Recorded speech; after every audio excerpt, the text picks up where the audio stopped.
Bollywood industry में जब जब ब्यूटीफुल एक्ट्रेसेस की बात होती है तो फराह नाज़ के बिना ये लिस्ट कंप्लीट ही नहीं हो सकती है।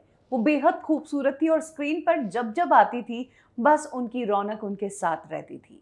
17 साल की उम्र में यश चोपड़ा की फिल्म फासले से फराह नाज़ ने अपने करियर की शुरुआत की और 2-4 सालों में ही वो इतनी बड़ी स्टार बन गई कि उन्होंने इंडस्ट्री के टॉप एक्टर्स के साथ काम किया। राजेश खन्ना, ऋषि कपूर, संजय दत्त, सनी देओल, अनिल कपूर, जैकी श्रॉफ। फराह नाज़ में वो क्वालिटी थी कि हर हीरो के साथ उनकी केमिस्ट्री जमती थी और फिल्म मेकर्स आंख बंद करके फराह नाज़ पर दाव लगाते थे। फिर आखिर ऐसा क्या हुआ कि इतने शानदार करियर को अचानक से छोड़कर फराह नाज़ इंडस्ट्री से ही गायब हो गई? आपको बता दें कि फराह नाज़ की किस्मत फिल्मों के मामले में अच्छी थी, लेकिन लव लाइफ ने फराह नाज़ को हर कदम पर दगा दिया। जिससे प्यार हुआ उसके साथ शादी नहीं हुई, जिसके साथ शादी की उससे कभी प्यार हुआ ही नहीं, और फिर एक शादी टूटने के बाद जिससे शादी की वो खुद किसी और से शादी तोड़ कर आया था। आज कब की और कैसे के इस एपिसोड में हम फराह नाज़ की ट्रिमेंडियस लव लाइफ के बारे में ही बात करेंगे।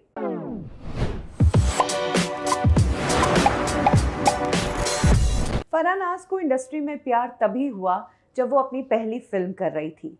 फासले फिल्म के लिए यश चोपड़ा साहब एक नया चेहरा ढूंढ रहे थे और तब इंडस्ट्री के ग्रेट एक्टर देवानंद साहब ने फराह नाज़ से यश चोपड़ा साहब को इंट्रोड्यूस करवाया।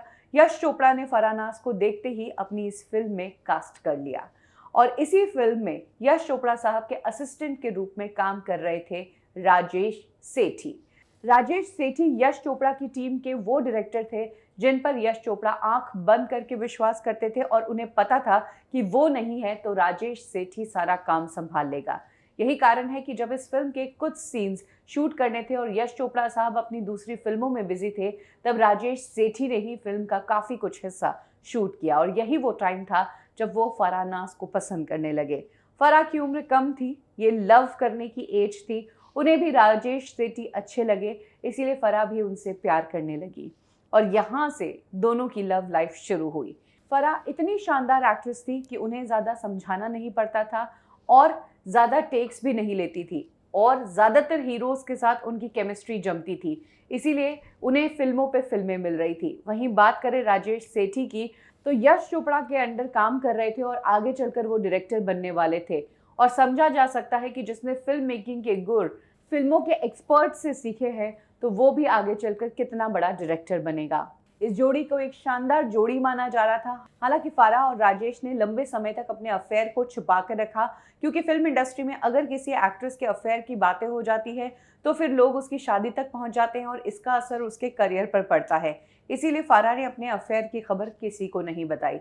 लेकिन हाँ, ये बात तब आउट हो गई जब राजेश सेठी पहली बार बतौर डायरेक्टर फिल्म बना रहे थे। जीने दो ये फिल्म उन्होंने बनाई थी और इसी फिल्म के कामकाज में फराह उनके साथ थी। इनफैक्ट कई बार जब राजेश सेठी टीम के साथ काम करते तब फराह होस्ट की तरह काम करती, ऐसे जैसे किसी की वाइफ हो, वो आने वाले लोगों को खाना ये सारी चीज़ें ऑफर करती और तब इंडस्ट्री में बात आने लगी कि फराह नाज़ राजेश सेठी को डेट कर रही है। दोनों शादी के बिना भी जिस तरह से रह रहे थे वो किसी पति पत्नी से कम नहीं लगते थे, इसीलिए लोगों को मालूम था कि ये दोनों जल्द ही शादी करेंगे। और ये इंडस्ट्री कैसी है आप सब समझते हैं। यहाँ पर अच्छी बात फैले ना फैले, लेकिन प्यार और अफेयर के किस्से तो आग की तरफ फैलते हैं। फराह नाज़ और राजेश सेठी की भी खबरें मीडिया में फैल गई और लोगों ने ये कहना शुरू कर दिया कि फराह नाज़ तो शादी करने जा रही है और ऑब्वियसली ये वो दौर था जब एक्ट्रेसेस शादी के बाद काम करना बंद कर देती थी। फराह नाज़ टॉप की एक्ट्रेस थी, फिल्मों में काम कर रही थी, लेकिन इस अफेयर की खबर के कारण फराह नाज़ को अब प्रोड्यूसर्स अपनी फिल्मों में नहीं ले रहे थे, वो दूसरी एक्ट्रेसेस को ले रहे थे और फराह को फिल्मों में रिप्लेस किया जा रहा था। इधर जिस राजेश सेठी से वो ऑलमोस्ट शादी के ख्वाब देख चुकी थी, उनके साथ भी फराह की शादी नहीं हो पाई क्योंकि राजेश सेठी की फिल्म फ्लॉप हुई और उसके बाद वो काफ़ी फाइनेंशियल लॉसेस से गुजरे, वो एक अलग जोन में चले गए, दोनों की ये शादी नहीं हो पाई। फराह इसके बाद टूट सी गई थी, काम वैसा नहीं मिल रहा था जैसे काम की उन्होंने शुरुआत की थी और इधर पर्सनल लाइफ में भी जिस आदमी पर शुरुआत से ही उन्होंने विश्वास किया वो आदमी भी अब उनके साथ नहीं था। कहते हैं कि उस टाइम फराह नाज़ को शराब की आदत लग गई थी, बिना शराब उन्हें नींद ही नहीं आती थी। फराह हर रोज शूट पर जाती थी, काम करती थी, लेकिन शाम को सोने से पहले वोडका जरूर पीती थी। इस तरह से उन्हें नशे की आदत लग गई थी। इसने उनकी जिंदगी में और करियर में और जहर का काम किया। फराह की जिंदगी में अब एक ऐसा इंसान चाहिए था उन्हें, जिससे वो प्यार कर सके और फिर से वो अपनी जिंदगी को संवार सके, और ये इंसान उन्हें दिखा विंदु दारा सिंह में। विंदु, जो फराह की बहन तबू के एक्टिंग क्लास में साथ पढ़ते थे, उनसे तबू ने ही फराह की मुलाकात करवाई। ये मुलाकातें बढ़ती गई और विंदु और फराह के बीच प्यार हुआ। लेकिन फराह के घर वाले इस रिश्ते के खिलाफ थे, क्योंकि फराह ऑलरेडी स्टार थी और विंदु को कोई जानता ही नहीं था। हाँ, विंदु के पिता दारा सिंह को सब जानते थे, बट विंदु क्या करते थे ये किसी को नहीं पता था। फराह की माँ चाहती थी कि उनकी बेटी किसी सेटल्ड आदमी से शादी करे, इसीलिए फराह की माँ इस रिश्ते के खिलाफ थी। वहीं विंदु के पेरेंट्स भी इस रिश्ते के अगेंस्ट थे, क्योंकि दारा सिंह चाहते थे कि उनकी जो बहू हो वो एक हाउसवाइफ हो, वो घर में रहे, घर का काम करे, फैमिली का ध्यान रखे, बाहर जाकर काम नहीं करे और एक्ट्रेस तो बिल्कुल नहीं हो। घर वालों की इच्छा के मुताबिक चलने के कारण इन दोनों को अपने प्यार की कुर्बानी देनी पड़ी और दोनों ने ब्रेकअप कर लिया।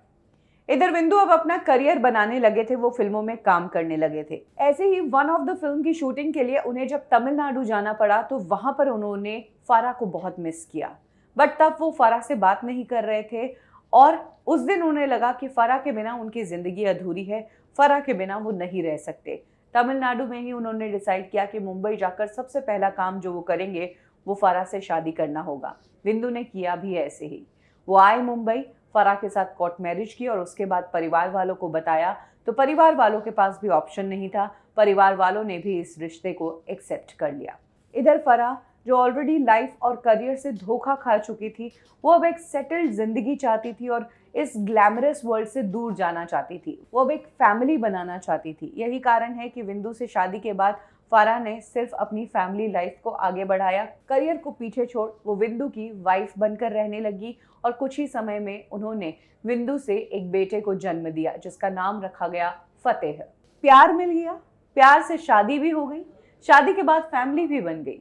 लेकिन कहते हैं ना कि जब एक फैमिली बनती है तो फैमिली का खर्चा भी होता है, और इस खर्चे को लेकर अब फराह और विंदु के बीच झगड़ा होने लगा, क्योंकि फराह अपने करियर को छोड़ चुकी थी, वो फिल्में नहीं कर रही थी, इसीलिए उनके पास उतना फाइनेंस नहीं था जितना पहले हुआ करता था। वहीं अगर बात करें विंदु की, तो हाँ, उनके पिता के पास बहुत पैसा था, लेकिन पिता के पैसे से कब तक घर चलाते। विंदु अपना खर्चा ही नहीं निकाल पा रहे थे, अपने बेटे का खर्चा देना तो दूर की बात। इस बात को लेकर आए दिन झगड़े होने लगे। रिपोर्ट्स तो ये भी कहती है कि चाहे विंदु ने फराह से शादी कर ली हो, लेकिन विंदु की फैमिली ने फराह को कभी एक्सेप्ट नहीं किया, और जब कभी विंदु की फैमिली फराह से कुछ कहती तो फराह भी चुप नहीं बैठने वाली थी, क्योंकि वो भी बहुत कुछ छोड़कर इस जिंदगी में आई थी। ऐसे में ये झगड़े और बढ़ने लगे और एक टाइम ऐसा आया जब इन दोनों ने अलग रहना शुरू कर दिया। कहा जाता है कि शादी के कुछ ही समय बाद फराह अपने बेटे को लेकर विंदु से अलग रहने लगी, और ये बात बाहर तब आई जब ईयर 2002 में विंदु और फराह ने डिवोर्स ले लिया। डिवोर्स के बाद बेटे की कस्टडी फराह को ही मिली। इधर विंदु ने डिवोर्स के बाद जो बात कही, उससे साफ पता चला कि विंदु कितने प्रेशर में जी रहे थे। विंदु के पहले शब्द थे कि अब वो एक आज़ाद पंछी है। डिवोर्स के बाद ऐसा कहना अपने आप में बताता है कि इस रिश्ते में दोनों एक दूसरे से ज़बरदस्ती जुड़े हुए थे। तो अब तक फराह की ज़िंदगी में बहुत कुछ हो चुका था। जिससे प्यार किया उससे शादी नहीं हो पाई, जिससे प्यार करके शादी करके रिश्ता बनाया तो इस रिश्ते में भी धोखा मिला। अब 2003 में वो टाइम आया जब फराह के सामने जिंदगी एक बार फिर से दो रास्ते दिखाने लगी। एक रास्ता तो वो कि अपने बेटे को लेकर सिंगल मदर की तरह उन्हें पालो, और दूसरा रास्ता वो कि जिंदगी में एक बार और रिस्क लो और फिर से सेटल हो जाओ। इस बार सामने जो आदमी था वो ऑलरेडी अपनी एक वाइफ को छोड़कर आ रहा था। ऐसे में विश्वास करना और भी मुश्किल हो रहा था, बट फराह ने चांस लिया। 2003 में फराह ने बॉलीवुड के एक्टर सुमित सहगल के साथ शादी की। सुमित सहगल भी लेट 80s में काफ़ी पॉपुलर हुए थे और एक टाइम पर गोविंदा के कॉम्पिटिटर माने जा रहे थे, लेकिन हिट नहीं हो पाए।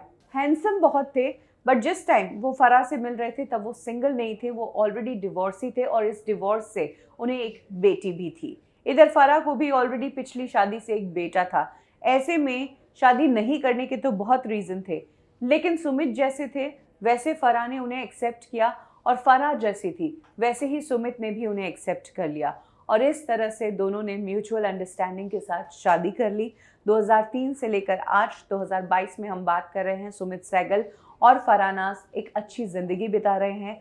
फराह नाज़ को सुमित सहगल की पिछली शादी से जो बेटी हुई उससे दिक्कत नहीं है, वहीं सुमित सहगल ने भी फराह नाज़ की पिछली शादी से जो बेटा हुआ फतेह उसे अपने बेटे की तरह ही रखा और इस तरह से फाइनली 2 धोखों के बाद फराह को प्यार मिला, असली प्यार।